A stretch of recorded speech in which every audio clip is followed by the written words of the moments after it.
My name is Shirley Thiessen. I am a mom who is grieving the death of my 23-year-old son.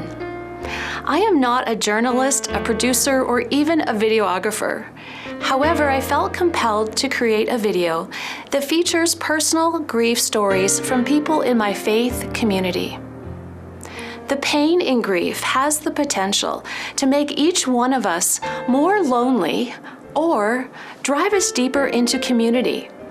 I have personally experienced the value of choosing a community that companions with me in my grief.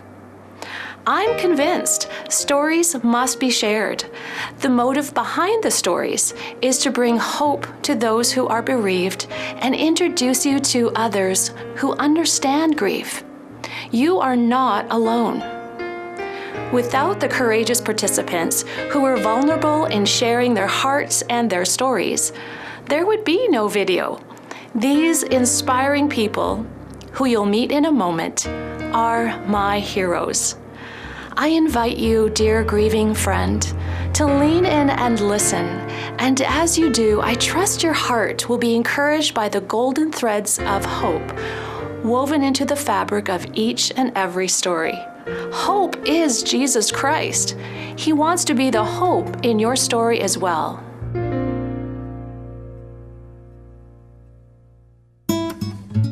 My mom, she was sweet, she was gentle, she was patient.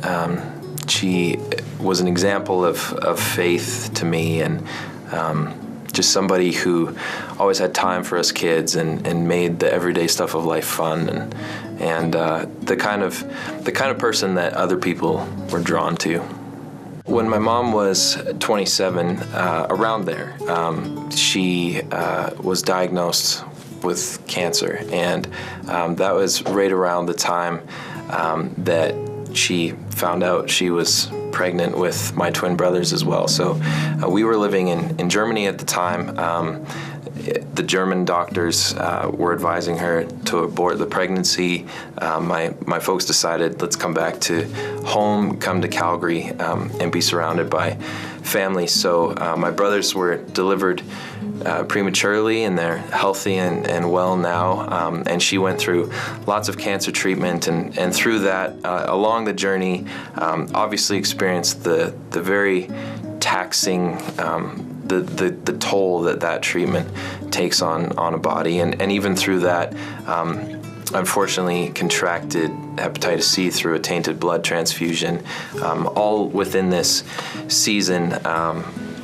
Eventually, the cancer went into remission. She had a number of healthy years until roughly age 38 or so, maybe 37. So 10 years later, just her organs were not keeping up the same anymore, and they started to shut down. I was 15. I remember just a day in September, and I was in school in grade 10, sitting in German class, and I hear my name called over the PA system, and I knew what was coming. A couple days earlier, we had gone to the hospital, and we had said our goodbyes, and I knew what was coming. And so I went down to the principal's office, kind of knowing what to expect. My grandma and grandpa were there, and my grandpa said, yeah, your mom's with Jesus. She's with the Lord now. Brent, I met in college, and we got married in our early 20s. He loved music.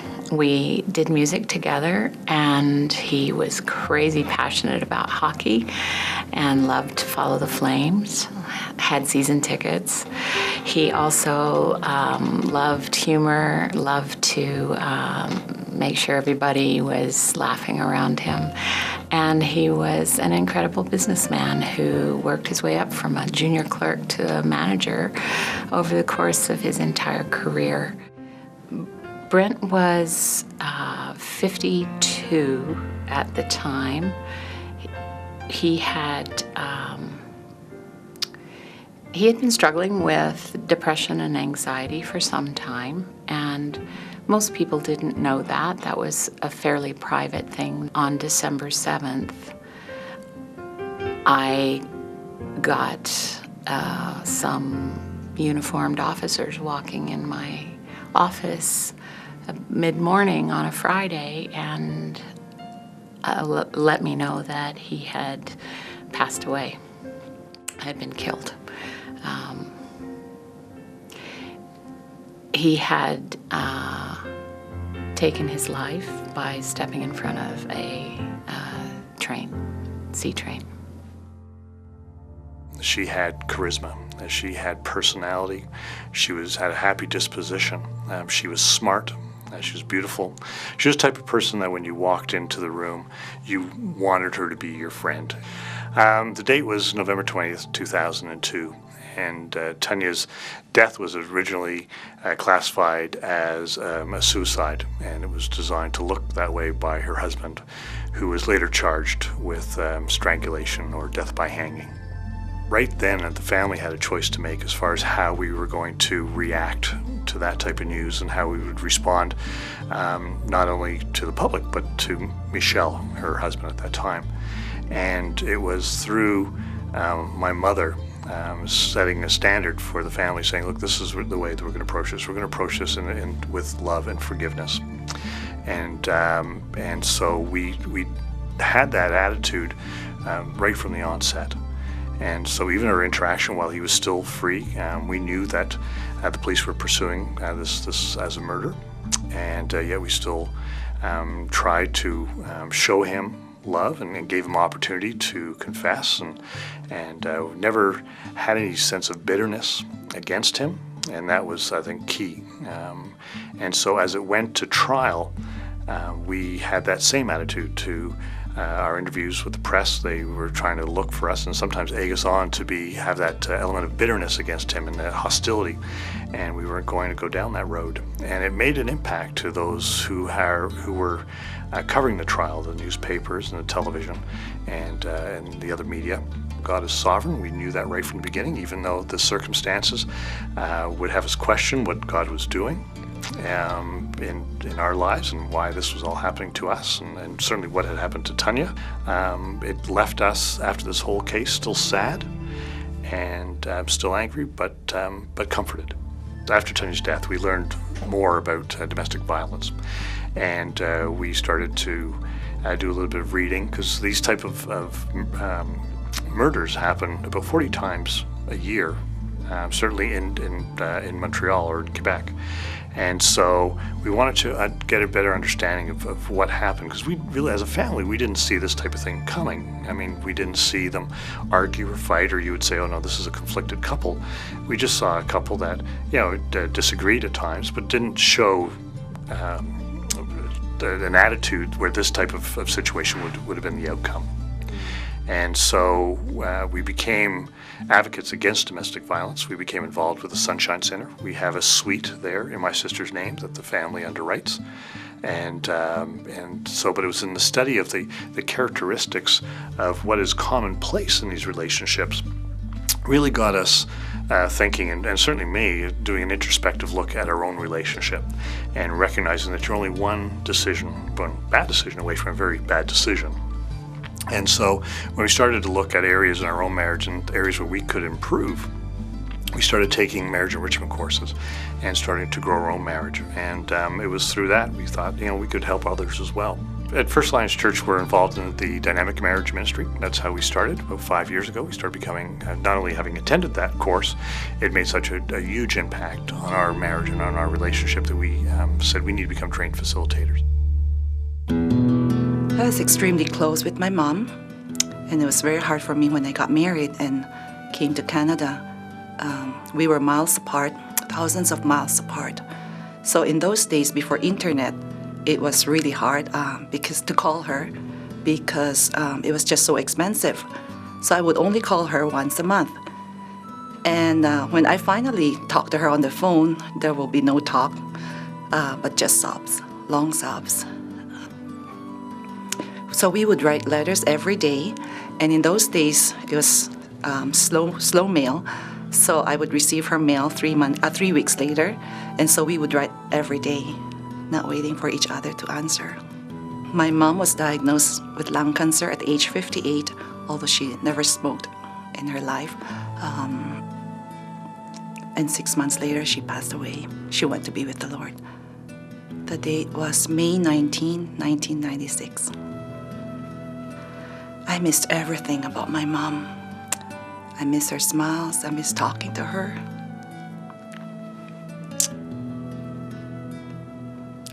This is tough. I miss her hugs. I miss praying with her. I miss her jokes and her smiles and her jokes and laughters. She laughed at her own jokes a lot. My mom was my closest friend, and Jesus was my closet friend. So every time I need Jesus, I would take him out of the closet to solve my problems and put him back into the closet. After the loss of my mom, I felt extremely lonely. Then I remember my mom's teachings about Jesus Christ. So I knew I had no one to turn to but to him. He was unique in that he was the loudest of the four. Certainly the most talkative, very funny, brought a lot of laughter into our home, and extremely competitive. Greg was 21 when he passed away. Yeah, so I just miss his loud humor. And I guess the other thing is, he used to, the last few years, he always used to call me Pops for some reason. And, I think as a parent, sometimes you wonder whether your kids like you, because there's often conflict. And I often wondered sometimes if Greg actually likes me, but whenever he called me Pops, I knew, yeah, he likes me. So, well, he passed away from cardiac arrest, sudden cardiac arrest. He had been diagnosed with a heart condition, hypertrophic cardiomyopathy, about 3.5 years earlier. And he was extremely low risk. And I can tell you, I never ever worried about Greg having heart issues and passing away from them, even though we probably should have. But it just wasn't on our radar. And it happened. Not sure why, but it happened. When we met with his cardiologist many months later, he said if he had to pick one of his patients, Greg would have been the last one he would assume this would happen to. If I were to describe my loved one, I think I would say love of my life, my rock, and this is one phrase, calm and steady. My husband Dale passed away on August 23rd, 1998, of colon cancer. He had been ill for 11 months. That day that he passed away was the day before our 35th wedding anniversary, and he remembered, which totally surprised me. I really miss him, and for two reasons. He was my encourager, and I always felt his love around me. Dale's death really affected my life in a big way. When he passed away, I felt that I had lost my identity. I was no longer his wife. I wasn't employed. I had pulled out of a music program at the church that I was very active in. And our social life was pretty well nil because of his illness. And I just felt totally lost. My church contacted me and asked me if I would consider coming on staff in the area of caring ministries. And in my own thinking, I would have never dreamt of doing that. But for some reason, God prompted me to consider it and to pray about it, and I did. And that lasted for 10 years in my life. And the reason that I made that decision was from the scripture in 2 Corinthians chapter 1, verses 3-5, where God talks about being a comfort to us so that we in turn can be a comfort to others. And that's exactly what happened in my life. And I'm so grateful the Lord for that opportunity because I was able to do that in His strength. My son Matthew was 22 when he entered Heaven's Gates. He was compassionate. He was talented, great musician. He loved the outdoors. And one thing that his mother always said, that he was a great hugger. Actually, she even to this day says he's a better hugger than I am. So when Matthew was promoted to heaven, he was working at a oil and gas camp up in Fort McMurray. Matthew had addiction problems, and we know that he was robbed, ran onto a construction site, and fell down an elevator shaft and died at 4:15 on October 13th, 2013. Had our Thanksgiving dinner with my family, proceeded and went to bed. 11 o'clock, the doorbell rang, and the Calgary City Police informed us that our son had passed away on a construction site, and needless to say, life after that has never been the same. It's like there's an emptiness and a loneliness that can never be filled. Matthew was a great musician, and in the early stages of this, the silence in the house was deafening. Yes, there's tears there every day. I find that driving home from work is the hardest for me. Too much time to reflect and too much time to think. I have a picture of Matthew in my visor, and then when it's sunny and I put the visor down, he's just there smiling right at me. So, and that's when the tears just start to flow on knowing what I'm going to miss, because Matthew was our only child. I'll never be a grandfather. My son Jordan was a thoughtfully attentive son. He expressed gratitude readily. I really appreciate that about him. And he had a great sense of humor. He had us laughing often. My husband and I were just 4 days into our vacation. We received the news over the phone that our newly married 23-year-old son had died in a workplace accident. He had just recently graduated from university. He had found a job in his field in the city we live. He had just married his... Everything was going up and to the right. He was so excited about this season of life and all that God had in front of him. Well, she was my lover for 32 years, and a very big encourager. That was really her whole spirit, very loving, very encouraging spirit. And in spite of all the challenges that she went through for 16 years with her spinal condition, and 12 of those being a paraplegic, she still had the bright side of things as her outlook, and she carried that right through every day and everything she did. We were married 32 years. Our oldest son 29, and he got married just a little over a year ago. And our youngest son 23, and he got married coming up a year ago. So the good news is my wife Leslie was able to be here for their weddings, and that was one of her key goals along the way. Leslie had some surgery in early April. The surgery and the corrective action that they took went quite well, went as planned. Unfortunately, she had quite a number of complications, some small ones initially, but they tended to complicate each other and snowball each other, and she ended up spending the better part of 8 weeks in intensive care. And as I phrase it, she just basically ran out of gas. She was a fighter, rallied towards the end, but unfortunately it just took so much out of her, and it was another little bit of a setback, and it overcame her. She was 1 day before her age of 60. She turned 60, so we still celebrated her 60th birthday a few days later, but and we celebrated her life. But as I say, it was the day before her 60th birthday that she passed away.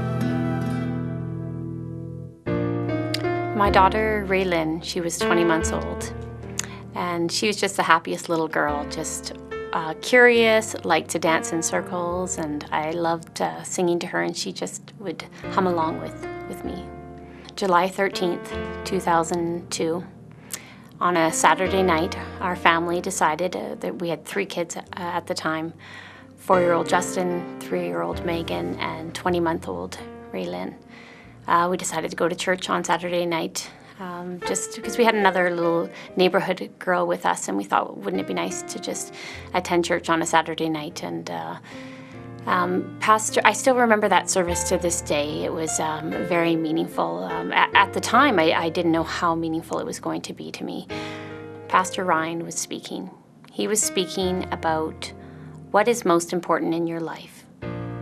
He had us visually write down on a piece of paper an arrow and tried to put things in order about what might get us through during a hard time. What's the most important thing in your life?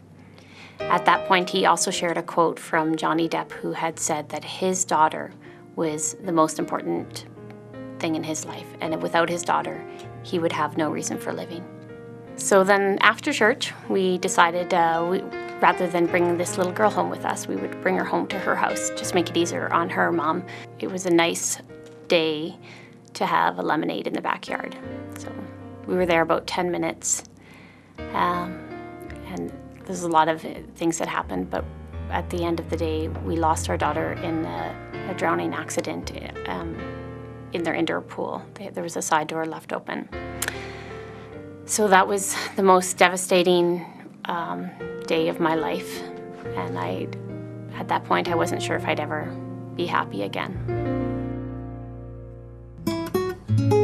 My son Simon was a very spontaneous, very creative in so many ways, particularly off the wall in his type of humor. I think the whole of the family, we were all grew up on Monty Python, so there were so many times where he would come out with quite outrageous things. Yeah, so it was 13th of May 1991. I think got home at about 4:35, and from what I remember, we immediately had a phone call from Simon's girlfriend, Suzanne, and it was basically, she was very worried about him, that he had not returned from a trip into the mountains. Soon after that, 2 detectives arrived, and you could just tell by the look on their face that this was not good news. And they said they thought that Simon had died in a car crash in the field area. And it's, I think like most people that go through this, you just feel like you're in a daze. You just can't imagine that this could have happened. My dad was tender. He was content. He loved his job. He loved coming home. He loved his family. He loved his life. He made it easy for me to relate to God as my father because his faith was so authentic. And I held hands with my dad when we went for walks to the day he died. Debbie was my best friend. Debbie was uncompromisingly loyal, unconditionally accepting, and incredibly thoughtful. She was just an incredibly loving person. Not so much when we were growing up. We fought like most sisters. I think she was about 16 and I was about 12 when she finally figured out I wasn't really all bad, and we started to get along. And by the time she left home to go to college, I bawled for a solid 2 weeks because I hated that she was gone. So Dad was diagnosed with prostate cancer, which nobody really freaks out about because a lot of older men have it, right? But it seems like when we do cancer in our family, it's aggressive. And it wasn't all that long before it was in his bones, which is a horrible, horrible disease. And the whole period was such a fog because there was just so much grief. And both Debbie, my sister, and my dad were going through cancer treatment at the same time. I think Dad was diagnosed first. His journey was about 2 years, I think, and then Debbie was diagnosed. Her journey was only 16 months. Breast cancer that then went into the liver and then the brain. Someone needed to be with Debbie 24/7 at the end because she was at home and we were her caregivers. And so we took turns sleeping in the same room. She was on a hospital bed, so we had another bed in the room. And Terry and Jocelyn and I took turns being with her all night. And one night I was just laying there listening to her thrash. It was very hard to sleep because she was very agitated. And suddenly the thrashing stopped. Now, Debbie had over 100 tumors in her brain by this point, so she wasn't able to articulate what she wanted or needed. She wasn't usually able to find the right words to say what she needed. She wasn't really fully lucid or fully conscious. And yet suddenly this thrashing stopped and she began to pray, clearly to pray. And in those beautiful moments in the darkness, she told God how much she wanted to honor him with what was left of her life. And it was such a beautiful moment. I could barely breathe. As the soft sheets soaked up my tears, I just wept as I listened to this beautiful expression of her soul, because her brain wasn't really working. And to hear her soul connect with God's soul like that was just incredibly beautiful. I'll never forget it. And it was such a privilege to be at my dad's and then my mother-in-law, Alice Carter's, and then Debbie's bedside as they went into the presence of the Lord. What a privilege. It might seem funny, but I would send card to my mom at every holiday, her birthday, Valentine's, Easter, Christmas. I would send them to my brother and ask him to get a bunch of flowers and place them on my mom's grave. And that really helped me grieve that very first year without my mom. If I were to tell you about my first Christmas, I would say it was a bummer. It really was, because I had lost my mother 3 months after Dale, so I was grieving 2 dear people in my life. Our family decided that we were going to have Christmas at my house, and so they came and helped me decorate. They came for Christmas Day, and Christmas came and went, and I was glad it was over with. Well, then the second year came along, and because I thought I had 1 year of experience in growing in my new life as a single person, I could handle this. It turned out to be pretty disastrous. I decided that I would go ahead and decorate the house despite my kids' offers. I could do it, and it was disaster. And it just made me realize how much I missed Dale. He was such an integral part of Christmas with our family. So I would really encourage people to gather for those occasions. Don't be alone. Don't choose to do it by yourself. Choose to do it with the people you love. And I think you'll find that there is some healing that comes from that. Our first Christmas, we went back to Newfoundland and spent time with the family.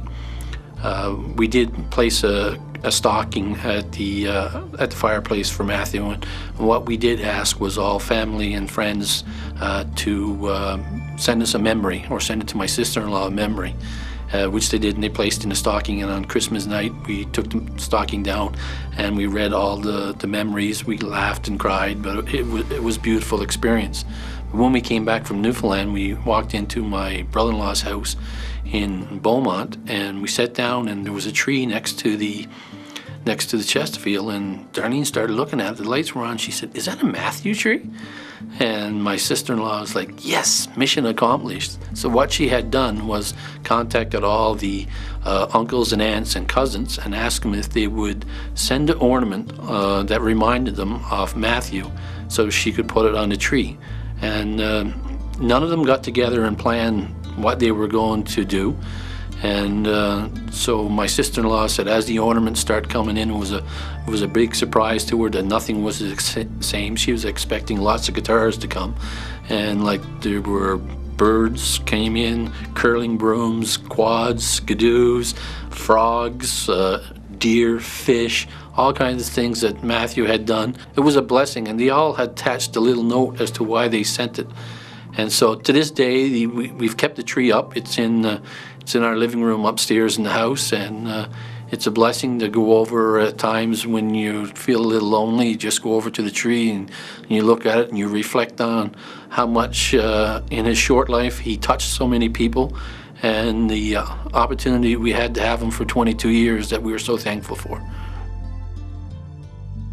Well, our very first Christmas without Jordan came up so quickly, only 2 months after his funeral. And my husband and my daughter and I just knew that we didn't have the emotional capacity to hold on to the traditions that we've normally done. We just intuitively knew we had to do something different. And so with the help of some generous friends, we ran away. It was super low-key. We didn't send out Christmas cards. We didn't put up a Christmas tree. We didn't buy gifts. We just were together. It was almost like hunker down and huddle together. Now, we did this with some risk because we knew that it would be profoundly disappointing to our extended family not to show up for Christmas and do our normal family things. But I think one thing I have learned is that there is a need to be a little bit selfish in your grief. You intuitively often know what is helpful and what isn't. And we just knew that, well, first of all, Jordan would be so obviously absent if we did what we always did. But we also just felt like that was all we could manage. And so for people who are particularly good at being people pleasers, it's really difficult to release yourself from others' expectation. There's one phrase that I think is particularly not helpful that I've heard at some funerals, and it's the kind of thing along the lines of heaven is twice as bright now that they're there, your loved one is there. And maybe it sounds nice to some, but it's really not true. I mean, Jesus' glory is what shines in heaven, and the reward that we get is to be with him. And so anything that points us to who Christ is and glorifies him is helpful. Anything that lifts up our loved one to a position above what it really should be is probably just wrong. Very, very helpful to me was Grief Share. It was about 9 months later that I took it, and the videos and other stories of those around the table helped me understand that I'm not alone, that this isn't weird, that this process of grief is as unique to me as it is to anyone else, just as much as my fingerprint is unique to me. Going through Grief Share in those 9 weeks was helpful in helping me understand that I hadn't even grieved properly some of my other significant losses. My mother's death when I was 35, my brother's death when I was 16, the death of not one, but 4 nephews and nieces from my big family. And I had never been given permission to grieve. We were a family that just said, well, we don't grieve as others do that have no hope, and we soldier on and we praise the Lord and we move forward. And I'm like, I know God is with me, but I needed time to let the emotion run its course, and I still do. Here I am, 3.5 years out, and there are times when I'm still blindsided. So recovery doesn't have a time frame or a deadline, and that's okay. And you take it one day at a time. We had a friend who didn't speak to us for 2 years after the incident because they didn't know what to say or how to act in front of us. And that was the 2 years of a missed opportunity for both of us, really. Found it very comforting when friends visited and prayed for me. They said very little. They listened and cried a lot. And they were just hurting with me. So I found that very, very comforting. There was one book that really resonated with me, and it was called Morning Song, Mourning, and it's written by Joyce Landorf Heatherby. And in that book, I realized that I was very angry with God for taking Dale away. And when I realized that, I became feeling very guilty. And that caused me a great deal of stress. But as I read further in that book, I recognized that God knew my pain. He knew where I was at. He understood my anger, and he wasn't upset by it. But he showed me his great love, and it was through his love and his grace that changed my heart. You know, we got a lot of cards in the mail after Greg passed away. It seemed like for 30 days straight, every day we went to the mailbox, there was cards, stacks of cards. I was amazed at how significant these cards were to us. We read every one of them, and many people just signed their names, some put a personal note, but they were extremely helpful because it just was a message to us that people were thinking about us.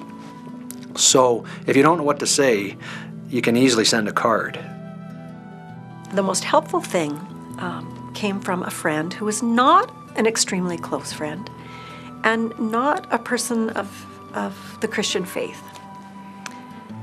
My friend just said she had been in Europe when the funeral happened, and so she called and invited me over for just a little time, some food and some drink, and to just ask me about my dad. And when I got there, I didn't really know that was her agenda, and I said, "Tell me all about your trip to Europe." And she said, No, that's not what this is about today.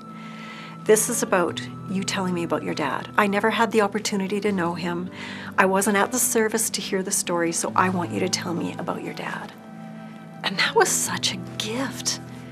I was given permission to just brag on my amazing dad. I just talked for hours about my dad, and it was a beautiful gift. And it's really changed the way I am with grieving people now. I don't say, "How are you?" And I've said it, and I know it's a stupid question because you don't even know how you are when you're grieving. You really don't, and it changes every 30 seconds. But to instead say, "Just tell me about your loved one," that's what I do now. And I think it's a beautiful thing to give someone permission to just say everything they want to say, everything that's on their heart about their loved one.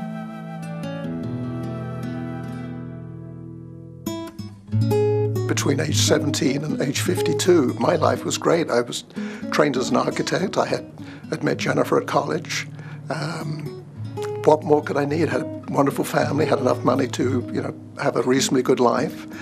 We probably contributed to a lot of causes and did a lot of things that we even do now, but I didn't have any desire or need for anything spiritual. On the following Sunday, I remember being in our bedroom, beautiful day, almost like today, beautiful blue sky, and it was warm, the sun was coming through and it was warm, and I just had a sense of somebody holding me. That's all I can say, no words or anything like that, but I had somebody almost saying, "Be calm, be still, I'm going to look after you."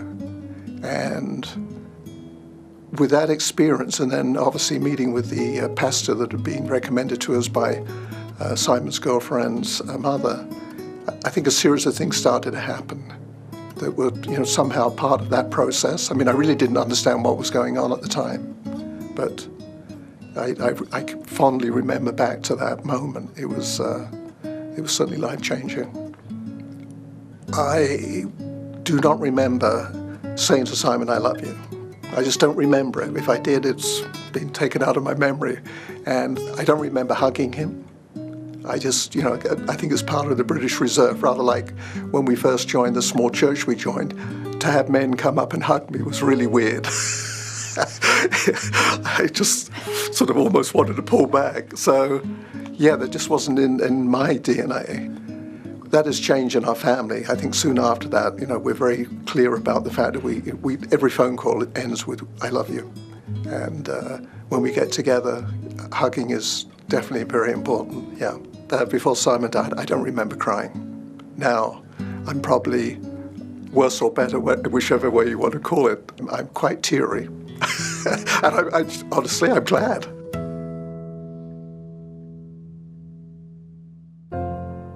For me, action spoke louder than words. And so there were two young guys in particular in the youth group, Sterling and John, a year and two ahead of me, who just made it their mission, and not in a way that I was a project, but just in a natural, caring, being who Christ called them to be kind of a way. They just invited me in, and they took me under their wing. They made sure that I was okay. They made sure that I had friends around them.